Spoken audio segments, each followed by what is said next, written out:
ইবনে উমর রাদিয়াল্লাহু তাআলা আনহু বলেন, ফারাজা রাসূলুল্লাহ সাল্লাল্লাহু আলাইহি সাল্লাম যাকাতাল ফিতরে সাআন মিন তামরিন ওয়া সাআন মিন শাইরিন। আল্লাহর নবী এক সা ফিতরা ফরজ করেছেন খেজুর হতে, গম হতে। আলাল আবদে ওয়াল হুররে, দাস দাসীর উপরে, স্বাধীন পুরুষ নারীর উপরে। ওয়া যাকারে ওয়াল উনসা, পুরুষদের উপরে, মহিলাদের উপরে। মিনাল সাগিরিন ওয়া কাবিরিন, ছোটদের উপরে, বড়দের উপরে। মিনাল মুসলিমিনা, যারা মুসলিম। ওয়া আমারা বিহা আন তুআদ্দা ক্বাবলা খুরুজিন নাস ইলা সালাত, আর ফিতরা বের করতে হবে মানুষের ঈদের মাঠে যাওয়ার পূর্বে। তিনি আদেশ করেন ফিতরা বের করতে হবে ঈদের মাঠে যাওয়ার পূর্বে। আবু দাউদের একটি বর্ণনায় বোঝা যায়, হাদিস সহিহ, যে 28 রমজান 29 রমজান ফিতরা বের করা যায়, অর্থাৎ ঈদের 2 দিন আগে। নিতান্তই কেউ যদি ফিতরা আগে বের করতে চায় তাহলে 28 রমজানে বের করতে পারে। 28 রমজানের পূর্বে ফিতরা বের করা যাবে না, এইটাই চূড়ান্ত হিসাব। আগে যদি কেউ বের করে তাহলে তার কাজটি রাসূল সাল্লাল্লাহু আলাইহি সাল্লামের সুন্নাত অনুযায়ী হবে না, কাজটি হবে দলিলবিহীন। তবে রাসূল সাল্লাল্লাহু আলাইহি সাল্লাম যেদিন জোরালোভাবে আদেশ করেছেন সেই দিন হলো ঈদের মাঠে যাওয়ার পূর্বে। আমি মনে করি যে আপনারা তার সাক্ষ্য যে আপনাদের পিতাগণ ফিতরা বের করতেন ঈদের মাঠে যাওয়ার পূর্বে, আপনাদের খুব মনে আছে। এবং ওই যিনি দায়িত্বশীল সর্দার তার বাসাতে রেখে এসে গোসল টোসল করে বের হতেন, এটাই নীতি ছিল। কিভাবে কিভাবে প্রথম রমজানে চলে আসলো, 15 রমজানে চলে আসলো, ইচ্ছা মতো চলে আসলো। সেটাই যদি হয় তাহলে রাসূল সাল্লাল্লাহু আলাইহি সাল্লাম বললেন যে ফারাজা রাসূলুল্লাহ সাল্লাল্লাহু আলাইহি সাল্লাম যাকাতাল ফিতরে তুহরান লিসিয়াম ও তুমাতান লিল মাসাকিন, সিয়ামকে পবিত্র করার জন্য, মিনাল লাগবে ও রাফাস।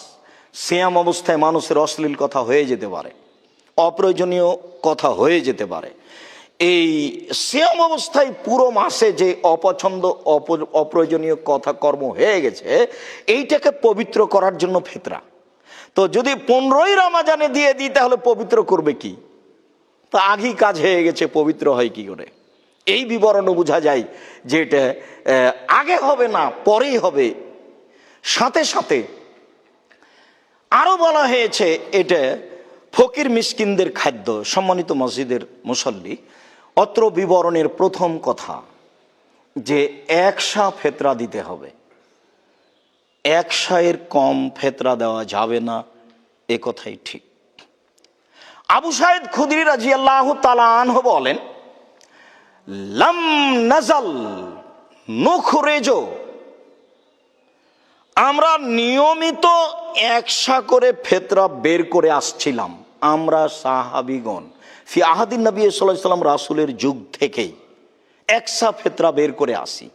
কাদেমা মুআবিয়া তো হাজ্জান ও মুতামিরান, মুআবিয়া রাদিয়াল্লাহু তাআলা আনহু সিরিয়া থেকে আসলেন হজের উদ্দেশ্যে অথবা উমরার উদ্দেশ্যে। ফাকাল্লামান নাস, তিনি এসে জনগণের সামনে বক্তব্য দিলেন।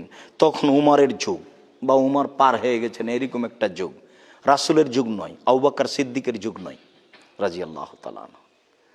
তো মুআবিয়া রাদিয়াল্লাহু তাআলা আনহু এসে জনগণের সামনে বক্তব্য দিলেন।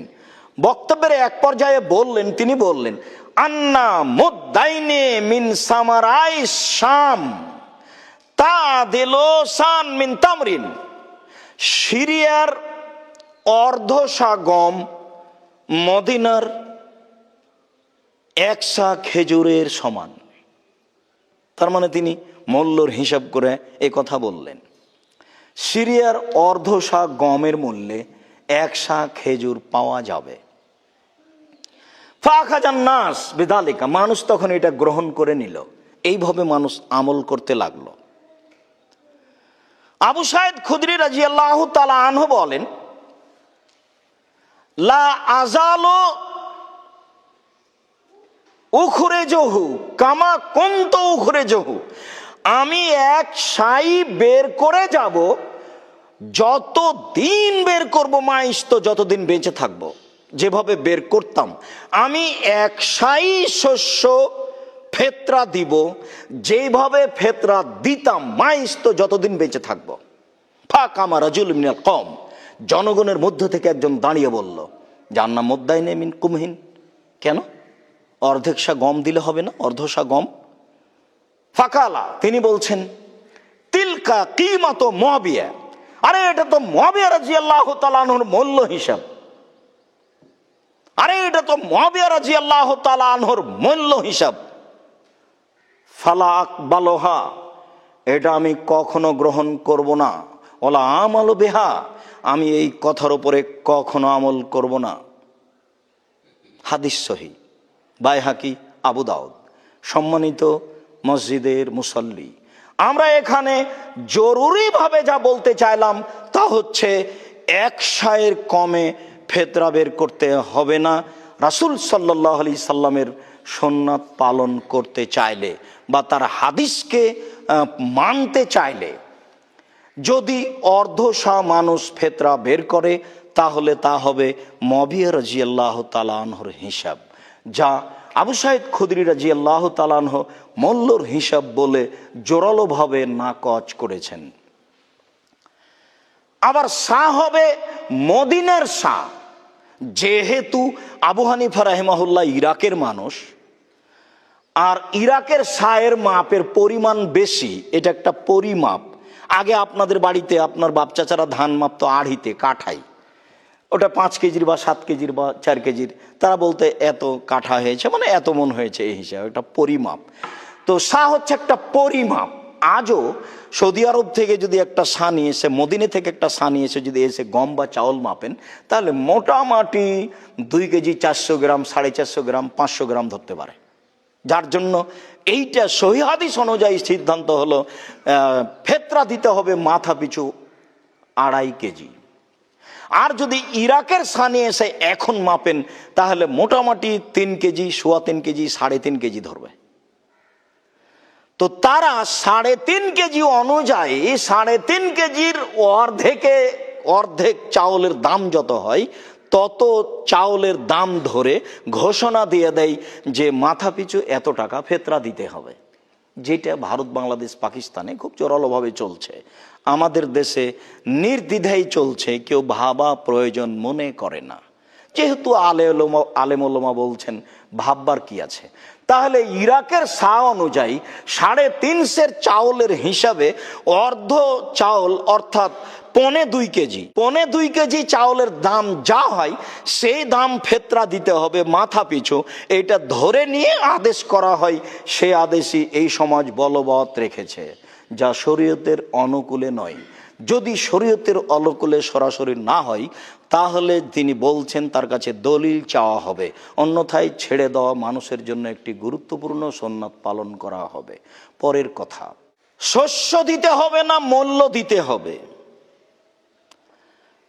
মূল্যের কথা হিসাব করেই মুআবিয়া রাদিয়াল্লাহু তাআলা আনহু অর্ধেক সায়ের কথা বলেছিলেন, যে অর্ধ সা গমের মূল্য যা, 1 সা মদিনার খেজুরের মূল্য তাই। যদি আজকে মূল্য হিসাব করে আমার এই দিনী ভাই বোনদেরকে বলি, তাহলে এখন আপনারা সৌদি আরবের দামি 1 সা খেজুর ধরেন 2.5 কেজি, তাহলে 2.5 কেজি খেজুরের দাম যত, ওই টাকা অনুপাতে যদি এখন গম দেন, তাহলে তো কয়েক মন গম লাগবে। ধরে নেন 3000 টাকা কেজি খেজুর, একবারে যেটা ভালো খেজুর, আপনি ধনী মানুষ, তো 2.5 কেজি খেজুরের মূল্য অনুপাতে গম দিবেন, তাহলে ধরেন তাহলে 6000 আর 1500, 7500 টাকার গম যা হয় তাই ফেতরা দিতে হবে।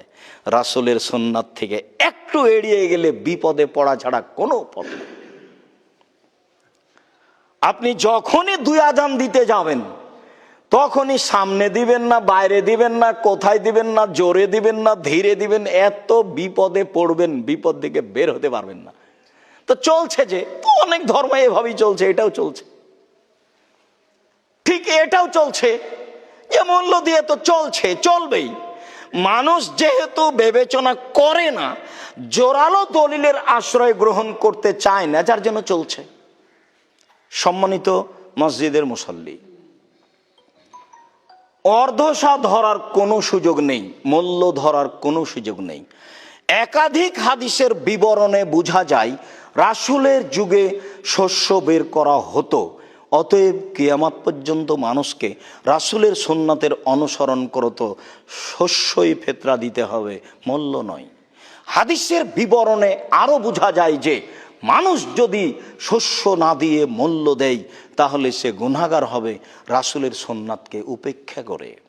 অনেকেই বলতে চাচ্ছেন যে শস্য তো ভারী, কে দিবে কে নিবে। আরে কে দিবে কে নিবে মানে, যদি কেউ নেওয়ার না থাকে ফেলে দেন, এ তো মানুষের ময়লা, তো এটা ফেলে দেন। কেউ যদি না নেওয়ার না থাকে, সেই টেনশন আপনার কেন হলো? আপনি এই দিকে কেন গেলেন যে টাকাতে সুবিধা, শস্যতে অসুবিধা, কে দিবে কে নিবে, এটা কেন? শস্য বের করেন, পথ হবেই। ধর্মের অন্য অন্য জায়গায় পথ হয়, আজকে হবে না। এখানে কোনো পথ বের করা যায় না। লকডাউনে সব শরীয়ত উল্টে যাচ্ছে, সব শরীয়ত উল্টে যাচ্ছে। আলেম ওলামা দিব্যি ফতোয়া দিচ্ছেন, মুখোশ পরে সালাত আদায় করেন 3 ফুট দূরে দূরে।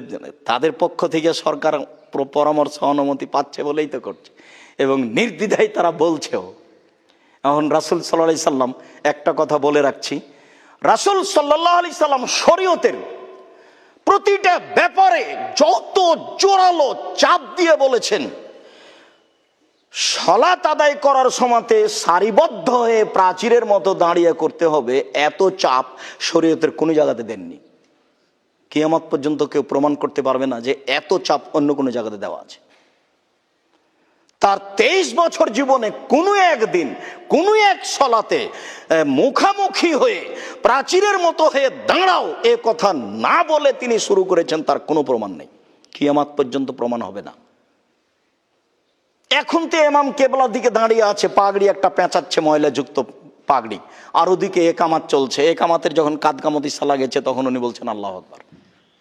উনি জীবনে কোনোদিন মুসল্লির মুখামুখি হয়ে বলেছেন, তার কোনো প্রমাণ হয় না। অথচ আল্লাহ রাসূল বলছেন প্রাচীরের মতো দাঁড়াও, মধ্যে ফাঁকা রাখো না। ওই যে দুইজনের মধ্যে শয়তান ঢুকছে, আমি দেখতে পাচ্ছি। আবার বলছেন যে মধ্যের ফাঁকা বন্ধ করো, যে ফাঁকা বন্ধ করবে তার জন্য জান্নাতে ঘর বানানো হবে।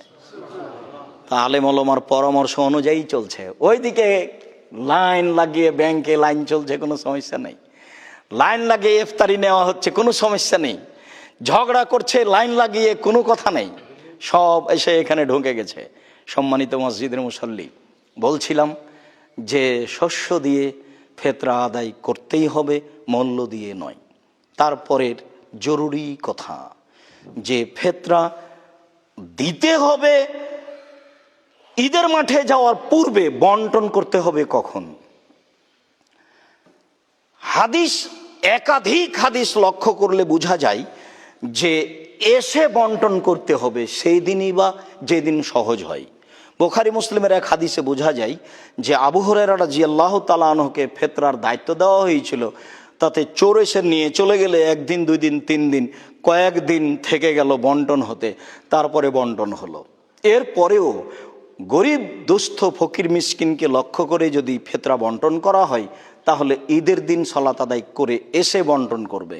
আগে বন্টন করার কোনো প্রমাণ হয় না।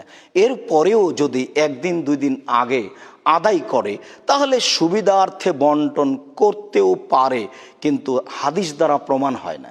হাদিস দ্বারা এটাই প্রমাণ হয় যে সালাতে যাওয়ার পূর্বে আদায় করবে আর এসে বন্টন করবে, এটাই সুন্নাত, যা আগে থেকেই আমাদের পরিবারে বাপদাদাকে দেখেছি এইভাবেই তারা পালন করতেন। সমাজের লোকগুলির উপরে শরীয়ত এভাবেই চালু ছিল।